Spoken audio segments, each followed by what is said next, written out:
Perspektif kritis pemikiran Ki Hajar Dewantara. Di sini akan ada beberapa pertanyaan pemantik yang memandu saya untuk mengungkapkan tentang pemikiran Ki Hajar Dewantara. Yang pertama, apa yang Anda ketahui tentang pemikiran Ki Hajar Dewantara mengenai pendidikan dan pengajaran? Pengajaran adalah bagian dari pendidikan. Pengajaran merupakan proses pendidikan dalam memberikan ilmu atau berfaedah untuk hidup anak lahir dan batin. Sedangkan pendidikan memberikan tuntunan terhadap segala kekuatan kodrat yang dimiliki anak, agar ia mampu mencapai keselamatan dan kebahagiaan setinggi-tingginya, baik sebagai seorang manusia maupun sebagai anggota masyarakat. Jadi, pendidikan dan pengajaran merupakan satu kesatuan. Selain itu, Ki Hajar Dewantara juga dikenal dengan semboyannya Engarso Sungtulodo, Engmadjo Mangunkarso, Tuturi Handayani, yang berarti di depan memberikan teladan, di tengah memberikan semangat, di belakang memberikan dorongan. Yang kedua, apa relevansi pemikiran Ki Hajar Dewantara dengan konteks pendidikan Indonesia saat ini dan konteks pendidikan di sekolah Anda secara khusus? Pemikiran Ki Hajar Dewantara dengan pendidikan saat ini sudah mulai relevan, karena pendidikan saat ini yakni mengarah kepada merdeka mengajar, merdeka belajar. Contohnya, guru sudah menggunakan pembelajaran yang berpusat pada peserta didik dan menggunakan pembelajaran yang berdiferensiasi untuk memenuhi kebutuhan belajar peserta didik. Sedangkan relevansi kepemikiran Ki Hajar Dewantara dengan kondisi sekolah saya saat ini, yakni para peserta didik di sekolah kami sudah diberikan kesempatan untuk belajar sesuai dengan potensi dan kemampuan dasar masing-masing.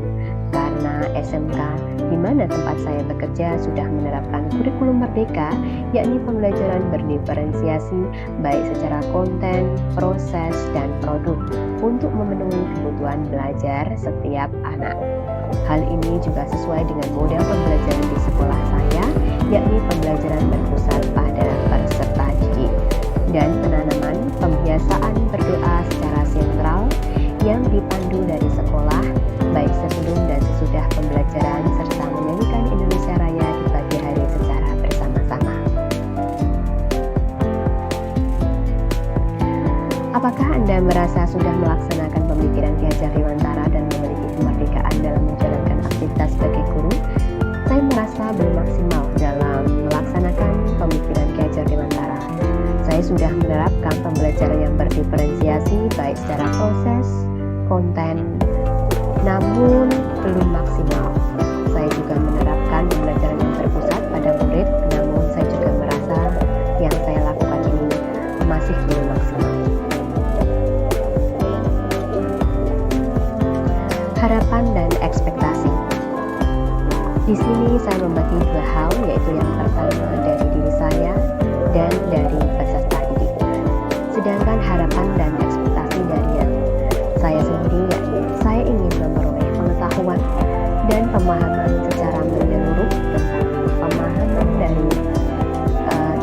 pemahaman Ki Hajar Dewantara, sehingga tujuan pendidikan yang sesungguhnya bisa tercapai, yakni menuntun, memfasilitasi, membantu anak untuk menebalkan garis samar-samar agar dapat memperbaiki lakunya untuk menjadi manusia seutuhnya. Jadi anak bukan kertas kosong yang bisa digambar sesuai keinginan orang dewasa, sehingga anak merasa bisa terakui, terfasilitasi sesuai dengan keanekaragaman dan karakteristiknya. Sedangkan yang kedua, saya ingin peserta didik mendapatkan pembelajaran yang sesuai dengan pemikiran Ki Hajar Dewantara, sehingga kita dapat membentuk karakter yang baik dan mandiri sesuai bakatnya.